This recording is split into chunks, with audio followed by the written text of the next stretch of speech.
So I was figuring out while I was doing case notes for a client that when I talk about sitting out in your front yard and practicing making the front yard a working environment, a lot of times I talk to folks and say, you just want to sit out front in a camp chair or a chair like what I got right here and get the dog used to working in the front yard.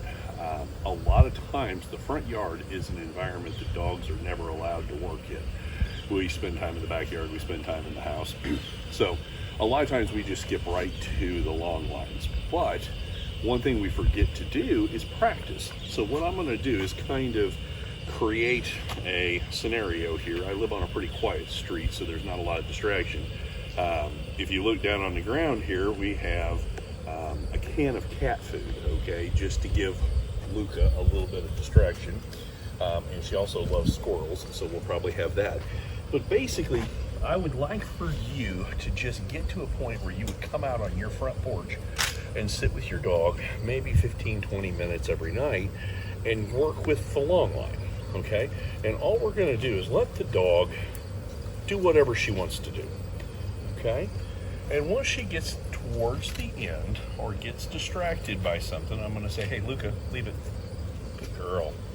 And I'm gonna come over here, I'm gonna ask for a sit, I'm gonna do a watch me, I'm gonna give her a treat, and I'm gonna let her go back to doing whatever she was.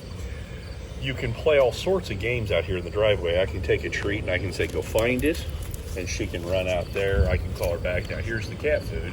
Luca, leave it. Good girl. This gives us an opportunity just to sit, relax, kind of chill out. Give our dogs kind of a, what we're looking for. We have to model that behavior. So if we're calm, they're going to be calm. Well, you can actually say, leave it, sit, lay down. Good girl.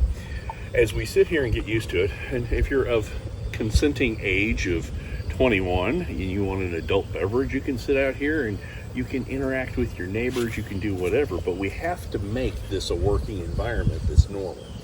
So when you hear me talk about this is kind of the scenario of just letting the dog move out, move in, sit down, watch me, work on paying attention to you, the handler, versus everything else going on. Because if your dog can't do this, why on God's green earth would you think that they could walk on a leash out in the neighborhood? So I want you practicing your watch me's, your leave it's, your sits, your downs, all the different stuff we've done at this point. You probably don't need the cat food, but this is something that you could do. If you've got neighbors with kids, you could have them riding up and down on the street. Hey, Luca, leave it. Come here. Luca, leave it. Good girl. And this will be just kind of an intermediary step that we'll use to get out there and walk with our dogs. So if you've got any questions, just get hold of us through the office, and we'll see you next time. Mike at Kiss Dog Training. Hey guys, exciting news. Kiss Dog Training has partnered with Nature Select Dog Food with a new podcast that we call the 12-Minute Dog Podcast. And DOG stands for Discussions of Guidance.